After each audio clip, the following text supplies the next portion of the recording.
Bonjour à tous, Romuald du syndicat de Saint-Denis. Alors nous y voilà, chose promise, chose due. On va traiter les commentaires de la précédente vidéo aujourd'hui dans une nouvelle vidéo. Pour rappel, l'idée c'est que notre syndicat traite une vidéo chaque semaine ou toutes les 2 semaines dans la période de confinement et pourquoi pas plus si affinité. Alors voilà. Donc notre première vidéo, on n'est pas trop déçus. 400 vues sur notre page, 800 personnes touchées. Je dirais même qu'on est plutôt fiers. Alors, on a trouvé en tout 22 commentaires, un peu partout dans la toile Facebook, mais malheureusement pas tous sur notre page.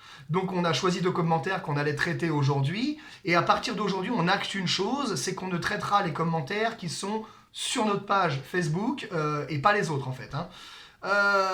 Alors, le premier commentaire, si je ne me trompe pas, c'est «Bonjour. Si je saisis bien, je laisse un commentaire et vous traitez la semaine prochaine. Alors j'aimerais savoir ce que pense exactement la CGT du dérèglement des 35 heures et ce que vous proposez. Les 32 heures, c'est ça.» Je vais laisser Pierre-Louis répondre. Bonjour, Pierre-Louis de la section CGT du Landy. Alors je vais tenter de répondre brièvement. Pour commencer, bien évidemment la CGT est opposée au dérèglement du temps de travail imposé par l'ordonnance du 25 mars 2020. Ces mesures sont injustifiées. C'est dingue de permettre une journée de travail de 12 heures, des semaines de 48 heures ou même des temps forts à 60 heures. C'est remettre en cause les conquis d'un siècle de lutte. Pour notre part, nous sommes partisans de la réduction du temps de travail, avec effectivement une étape à 32 heures, mais sans perte de salaire. Ça, c'est une mesure de progrès social. Cela permettrait de créer 4 millions d'emplois en France. Pour exemple, sur notre établissement, qui emploie près de 900 agents, ce serait la création immédiate de 80 emplois supplémentaires.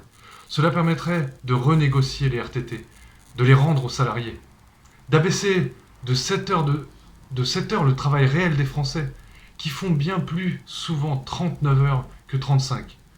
Pour finir, dans une Europe où 24 millions de personnes sont au chômage et 80 millions vivent sous le seuil de pauvreté, le partage des richesses est essentiel. Le slogan de la CGT, c'est « Travaillons moins, travaillons mieux, travaillons tous ». Merci Pilou. Alors voyons, moi je vais essayer de traiter le deuxième commentaire. Bonjour, je trouve cette vidéo très intéressante. J'ai une petite question. Pourquoi dans certaines régions on assiste à une unité CFDT et MEDEF dans des tribunes pour la protection des salariés et que la CGT ne prend pas part à cette réflexion? C'est une bonne question, effectivement. Alors concrètement, à la CGT, le bis-bis avec le patronat, c'est pas trop notre truc, encore moins avec le MEDEF.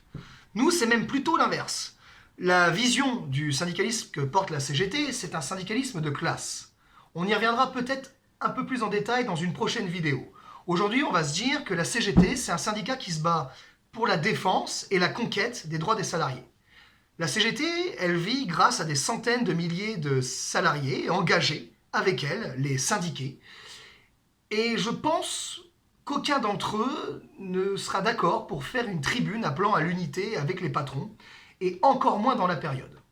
Pour être honnête, nous on mène plutôt la bataille contre le patronat, leur politique et leur projet de régression sociale. Dans l'intérêt des salariés, il est vrai qu'il nous arrive, bien sûr, de discuter avec des dirigeants d'entreprise. On le fait régulièrement à l'échelle locale comme à l'échelle nationale. Mais face à la crise que nous vivons, il faut être honnête. Il y a plus de 550 000 intérimaires qui ont perdu leur boulot. Il n'y a pas de protection pour les salariés. Et rappelons-le, les ordonnances du 25 mars 2020, c'est tout bonnement dans l'intérêt du grand patronat, du MEDEF, appuyé d'ailleurs par les patrons et porté par le gouvernement des riches qui les soutient sans cesse. Alors pour finir sur ce sujet, c'est pas que nous ne sommes pas dans une réflexion sur la protection des salariés après une reprise, mais nous on préfère se battre aux côtés des salariés pour les protéger contre la crise du Covid-19 plutôt que de signer une tribune pour les remettre au boulot le plus vite. C'est idéologiquement et éthiquement pas dans les valeurs de la CGT. Voilà, on espère avoir répondu à vos questions. Et on vous le rappelle, si vous aimez nos vidéos, partagez-les pour les faire vivre. On vous invite encore une fois à poser vos questions ou les sujets que vous voulez aborder en commentaire. On essaiera de les traiter le plus souvent possible. Pour notre part, on aspire vraiment à travailler la construction du jour d'après, dans des vidéos, dans des tracts, dans les tournées syndicales, avec vous. Et on trouve d'ailleurs qu'aujourd'hui, le sujet des 32 heures, c'est peut-être un bon point de départ.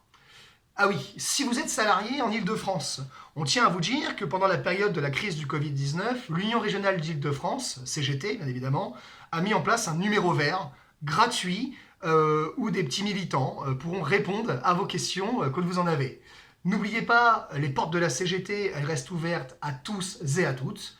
Je vous dis à très vite, bon geste barrière à tous et bisous masqués.